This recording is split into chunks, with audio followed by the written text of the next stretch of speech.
Fully outfitted, here's your host, Francis Mayer.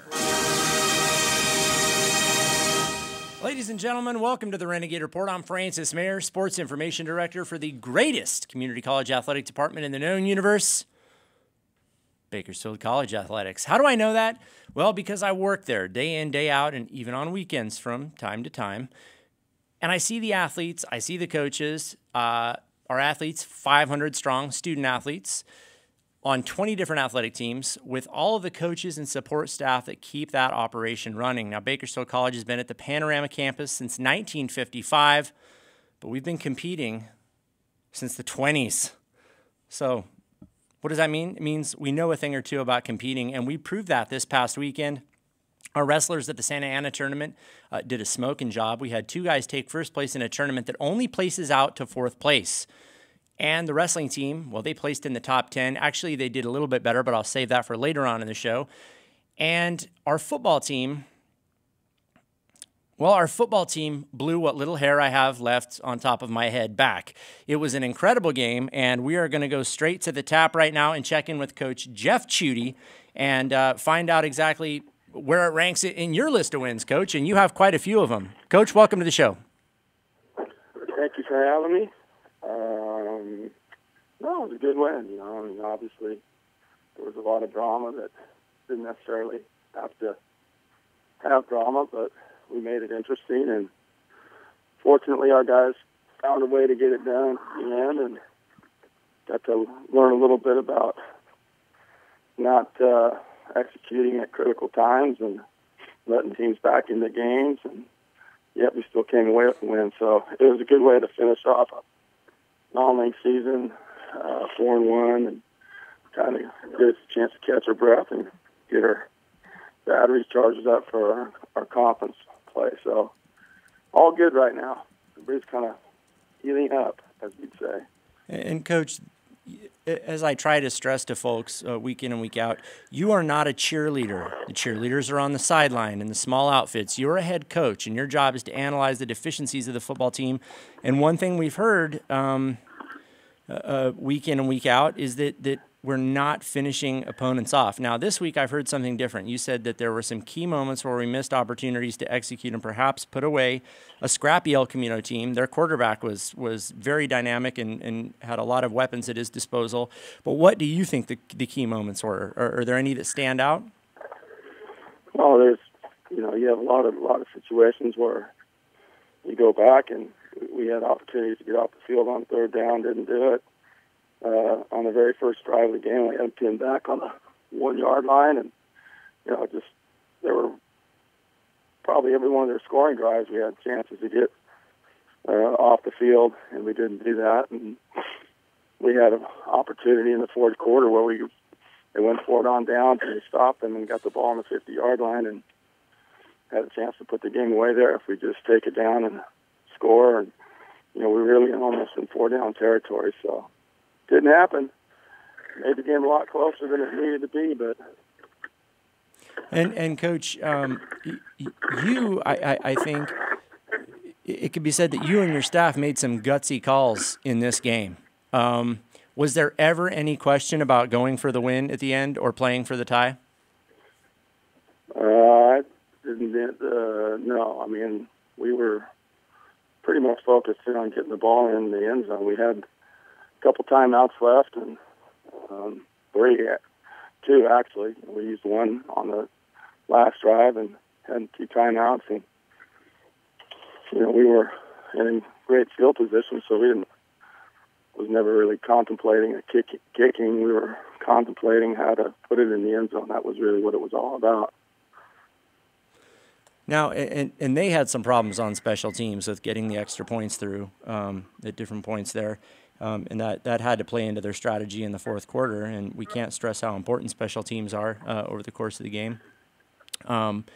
But, Coach, there were some guys I thought that played very critical roles on the flip side of things. I know that there were some mistakes that put us in the position we were in the fourth quarter, but I watched the touchdown run that sealed the win for us, and I couldn't help but notice number 39. And then as I went back and watched more earlier parts of the game over again, I noticed that he was laying some big blocks and big licks on people, and that's Eder Devera.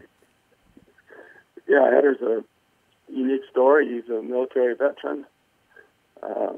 He's back, retraining himself, going to school, decided to come out and play football, and he's been nothing but a positive person, positive role model for our younger guys. Just a pleasure to have on our football team. Just can't say enough good things about him. He's just a class act, quality guy, and it's good that he can contribute, and he's certainly not a guy that's ever going to look for attention, which most guys don't play in the position that he plays. But he's just a quality person, and we think the world of him. Well, and it's hard not to, like you said. My understanding is he was a staff sergeant, and in conversations I've had with him, he seems like a very, very nice young man. He's a family guy. He has a family, and like you said, he's educating himself and going in a new direction. And we wish him nothing but the best. But yeah, we saw a lot of selfless play out of him, and I don't think that Mr. Vickers could have scored the game-winning touchdown had Eder not taken out what I saw to be two tacklers and paving quite a path for Derek Vickers into the end zone there. There was quite a lot of bodies around the goal line there. And, those last couple of yards are always the toughest yards that anybody will tell you. The last toughest parts of real estate to get, and you got a team that doesn't want to give it up, and you got a team that's trying to take it away from them. So it was a lot of bodies around there. But Eder did a nice job. We did a nice job in the play before that. We had a lot of guys knocking people down, and it was, like I said, it was a great way to finish a non-league season, and gives us an opportunity to kind of be excited and energize ourselves of what the possibilities are down the road, and at the same time heal up from tough 5-game schedule. Right, and Coach, going back to what you said about Eder being like the last person to celebrate himself, I was in the press box, and again, I'm not a professional. I'm a fan who gets to do a very cool job, and I feel very fortunate to do it. And it's hard for me not to get pulled into it sometimes, and remember, hey, I'm working here. Don't be too much of a fan. But El Camino, it seemed to me like maybe they started celebrating before it was time. And I know sometimes people say that we're buttoned down at BC, and that we're maybe a little too disciplined. We ought to cut loose sometimes. Is it possible that when you celebrate too early or you cut loose too often that maybe you miss the climax, as it were? Well, I don't know. I don't know exactly what they were doing or not doing. Oh, you were paying attention. They were pretty excited. The game's a 60-minute game, and you got to keep your head in the game at all times. I mean, that's really what it comes down to. You have to stay focused and stay on task. And there was still time left. We had 3 timeouts, and we had 30, 37, or 39 seconds. And all you got to do is every Saturday there's some crazy ending. And I think I saw on highlights of the Georgia-Tennessee game there was 2 Hail Marys thrown.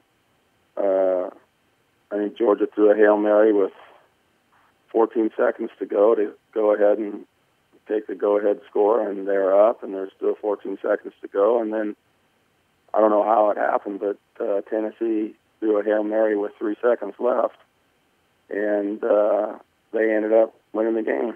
And the other guys probably thought they had the game won. So college football, football in general, there's a reason why the ball's not round. And you always, I don't think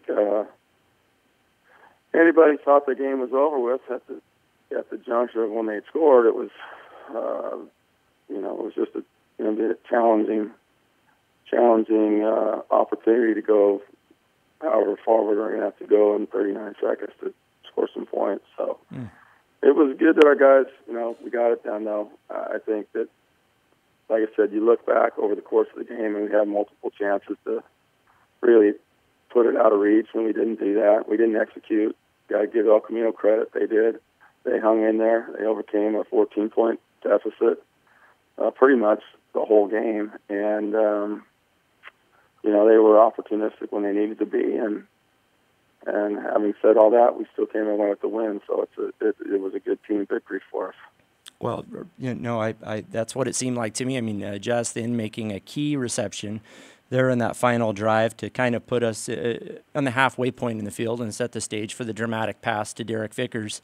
And of course, numerous runs, tackles, and other plays that set the stage for that dramatic finish. But I have to ask you, Coach, you were a defensive back in your playing career, correct? Yeah. And you coached defensive backs for many, many years. What was the breakdown there that led to one of the state's most prolific deep threats being wide open down the right sideline? And it looked like maybe Bowman was, if that was Bowman on your side of the field, on the Renegade side of the field, also running the post route, it looked like he was open too. How does that happen in that sort of situation? Oh, they were playing a cloud coverage, and they had three guys deep behind it. And, it's just like anything. If you get your eyes in the wrong spot, you're not defending a certain person as you are defending a formation and the situation.